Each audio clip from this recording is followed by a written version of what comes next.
Are you ready to learn some real life English with comprehensible input? Well, good, because today we're going to explore Indian, Pakistani, and Afghan culture here in the United States. Today we're going to explore Little India. Let's go. Alright guys, so one thing you'll notice here in Little India, there's jewelry stores everywhere. Jewelry store. Jewelry store, jewelry store. Show over here, baby. More jewelry stores. And this is because in Indian culture, gold is highly valued. One, as a safe place to invest and store your money, but also spiritually, they think that it cleanses you, blesses you, and brings you good fortune. But it's really a way that you can invest your wealth and pass it down to your children and your children's children. Something interesting. Here we can see some traditional Indian clothing. This is for the women, that's for the men. This is something very beautiful about that culture. You could see all of the attention to detail. Somebody worked very hard to make this beautiful clothing.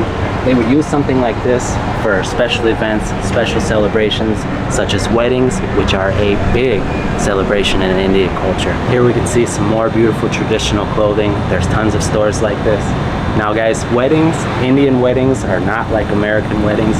Indian weddings can last several days with hundreds of people and can cost from $50,000 to $200,000. It is a huge day in the life of an Indian person. Okay guys, so we had some delicious Indian food for lunch.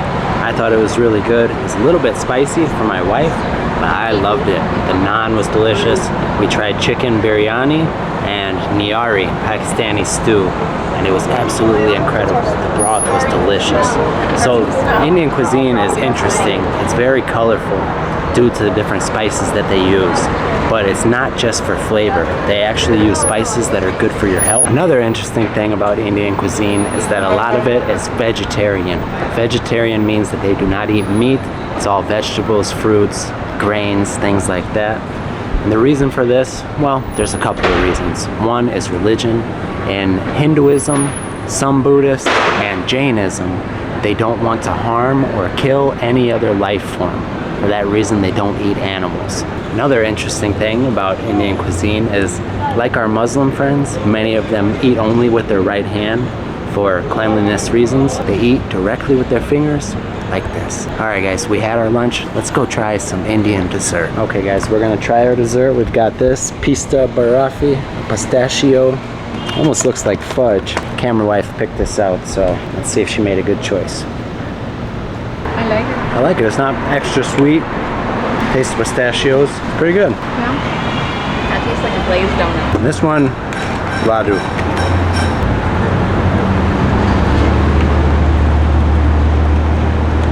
So guys, this one's really interesting. It has a lot of spices in it. It has a spice called cardamom, a spice called saffron, which is a very expensive spice. I think it's okay. I like the pistachio one better. Then we've got Connor down there, my son. Connor, how's your cake? Good. Scale of 1 to 10. 10 probably. So he says on a scale of 1 to 10, that cake is a 10,000. It must be some good cake. Alright guys, let's see if we can find something else to show you. Okay guys, we got a little souvenir. This beautiful elephant.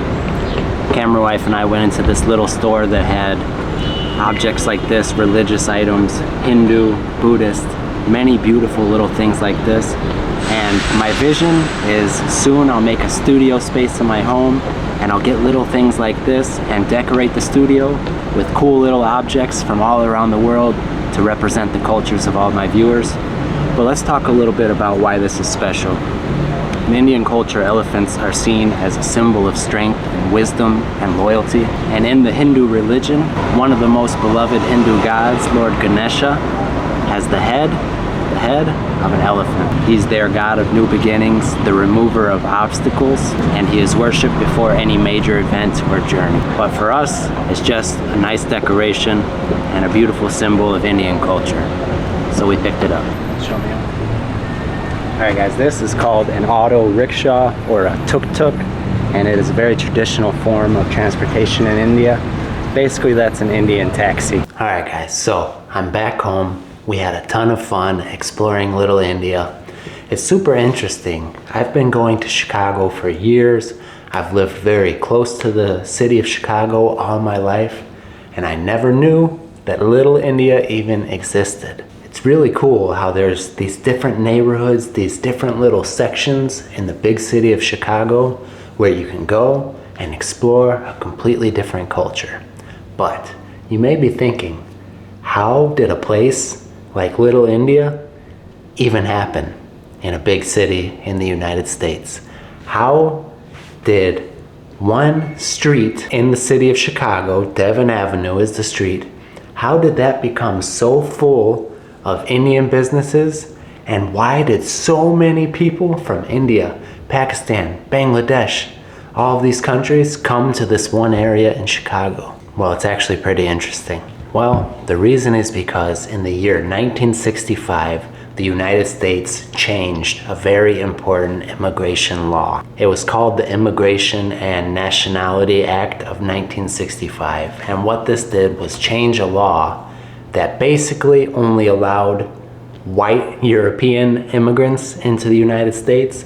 And the thing that this law changed was to start allowing people from all over the world as long as they were qualified people, meaning they were smart, they were educated, and they had something to offer the country. This led to a wave of South Asian immigrants from India, Pakistan, Bangladesh. Many of them were highly educated and successful in their own countries. They were doctors, lawyers, businessmen. They began settling around Devon Avenue in Chicago because there was affordable homes there. It was very close to the big city, and there was transportation, such as trains and buses. Now, it started out small with just a couple of grocery stores, restaurants, and sari shops. The sari is the traditional Indian dress. But then these people started telling their family members, those family members started telling their family members, and everybody just kept coming until it grew and grew and grew until what you see today. One street full of South Asian restaurants, clothing stores, religious buildings. We saw temples, we saw Islamic bookstores. There is everything there, guys. And it was really interesting. There were so many people walking around in the traditional Indian dress, people walking around in traditional Muslim clothing, like women in burqas, things like that. And there was really very few people that looked like me there. The people were friendly, the food was delicious, and we had a fun time exploring a new culture. And to tell you guys the truth, it really made me want to explore that part of the world one day and to learn more about the culture. So guys, let me tell you a couple things about Indian culture that have impacted my life. Things that I have practiced, things that have had a huge impact on my mindset and my health that come from India and the surrounding regions. First, yoga. Namaste. So guys, yoga, the word yoga actually comes from a Sanskrit word which means unity. The uniting of your body, your mind, and your soul. And yoga, the practice of yoga, originated in ancient India more than 5,000 years ago. It was developed as a spiritual practice to help you with your meditation and help you to align with the divine. And yoga is not just doing stretches like many people in the West may think.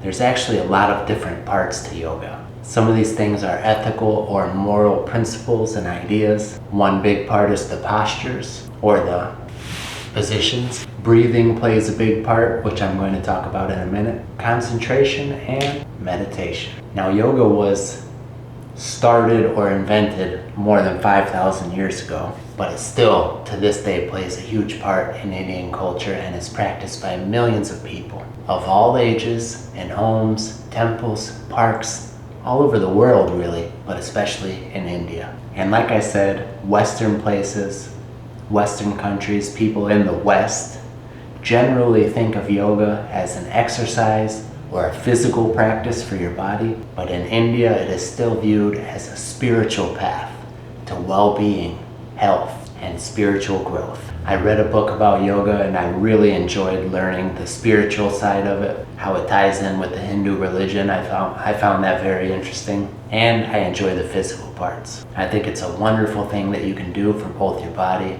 and your mind. So I'm very grateful for the role that this huge piece of Indian culture has played in my life. The next thing that has played an even bigger role in my life from Indian culture is breath work. Breathing, breath work. Now our Indian friends may know this as pranayama. In the West, it was made famous by somebody who I really like, Wim Hof. He's awesome. And he is where I learned about breathing exercises for the first time. Later, I learned more about pranayama. So Wim Hof has a Wim Hof technique, and the breathing is a deep breath in, you release it, deep breath in, you release it. You do that 30 times and then you hold your breath. Wim Hof breathing looks like this.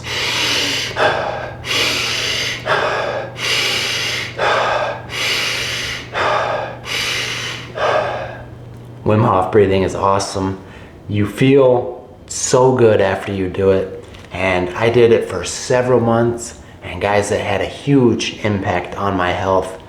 Guys, I did not run for a long time. All I did was Wim Hof breathing. And then I went for a run. I ran for like 3 or 4 miles, which would be what, 5 kilometers, 6 kilometers. And I was not sweating. I was not breathing heavy.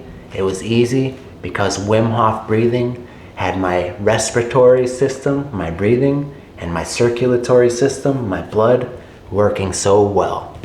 Guys, I could not believe how much that impacted my physical health and endurance. It was incredible. But there are other pranayama techniques that I've done as well, that I've learned about through reading and watching things online. One of them is alternate nostril breathing. So guys, this is your nose in English. This part is your nose. The holes are your nostrils. So alternate means going back and forth.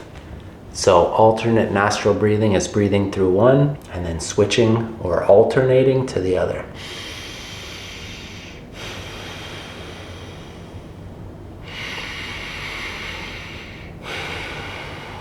That's alternate nostril breathing, and that is supposed to align your body. All I know is that it feels really good. Another one is called billow breathing. It's like this.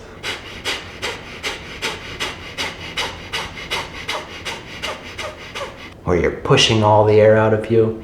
I usually do that 40 times and then hold my breath. And the last one that I learned about from pranayama that I really liked is called bee breathing. Bee, like a bee. And you do it like this.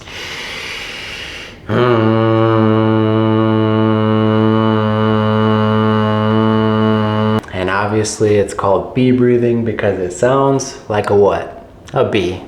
So guys, you breathe in, and on the exhale or releasing the air, you make a humming noise in your nose, and it sounds like a bee. Okay guys, those are the 2 parts of Indian culture that have impacted my life in a big way. Should we learn a couple interesting facts about India before we end this video? Okay. Interesting fact number 1 about India. India has a huge movie production industry known as Bollywood. Bollywood is like Hollywood, which we have in the United States, which is our big movie producing industry. Bollywood is known for its bright colors, its romantic love stories, and its dancing. And they are a movie making machine, guys. They make over 1,000 movies every year. That's impressive. Next interesting fact, there are more than 22 official languages in India and more than 1,600 dialects. That means that there are a lot of people speaking in different ways in the country of India. Next interesting fact, the game chess was invented in India. My son likes chess, so I'm sure he's grateful for that contribution from Indian culture. Next interesting fact.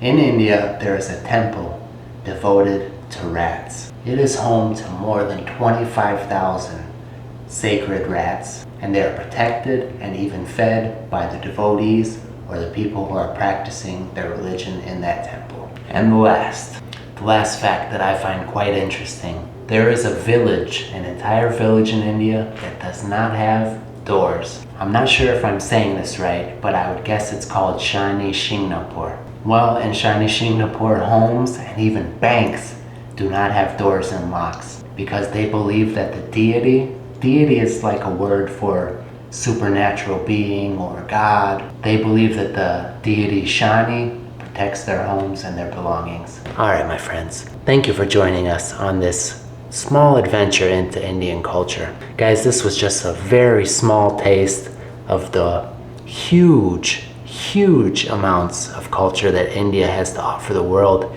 Like I said before, I hope that one day I get to go experience it there, meet some Indian friends, try some authentic Indian food, and learn a little bit more about this beautiful world that we call home.